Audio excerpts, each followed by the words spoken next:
കേരളത്തിലെ ഒരു പൊതുപ്രവർത്തകനും ഇന്നേ വരെ ഇത്രത്തോളം ഒരു തരം താഴ്ന്ന രീതിയിലേക്ക് മാറിയിട്ടില്ല. ഈ ഒരു കാട്ടുകോഴിയെ ഇനി പാലക്കാടിന് ആവശ്യമായിട്ടില്ല. ഇദ്ദേഹത്തെ മുരുക്കുമരത്തിൽ തിളക്കേണ്ട സാഹചര്യമാണുള്ളത്. രാഹുൽ മാങ്കൂട്ടത്തിലിനെ മുരുക്കുമരത്തിൽ കയറ്റുകയാണ് ചെയ്യേണ്ടതായിട്ടുള്ളത്. ഇനിയും ഇത്തരത്തിൽ സഹിക്കുവാൻ പാലക്കാടൻ ജനത തയ്യാറല്ല.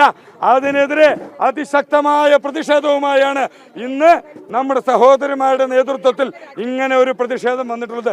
ഇത് അവസാനത്തെ പ്രതിഷേധമല്ല. ഇവിടെ BJPയുടെ പ്രതിഷേധങ്ങൾ നിങ്ങൾ കാണാനിരിക്കുന്നതേ ഉള്ളൂ.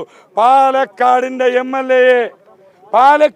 MLA ഇവിടുത്തെ സ്ത്രീകൾക്ക് ഞങ്ങൾ മനസ്സിലാക്കുന്നത് കോൺഗ്രസ് പാർട്ടിയുടെ പ്രവർത്തകർ തന്നെ അവരുടെ വാട്സപ്പ് ഗ്രൂപ്പിനകത്ത് പരസ്യമായി പറഞ്ഞിരിക്കുന്നു, ഇനിയും ഇത്തരത്തിൽ പെണ്ണുപിടിയനായ ഒരുത്തനെ ഇത്തരത്തിലൊരു സ്ഥാനത്ത് തുടരാൻ യോഗ്യനല്ല എന്നുള്ളത്.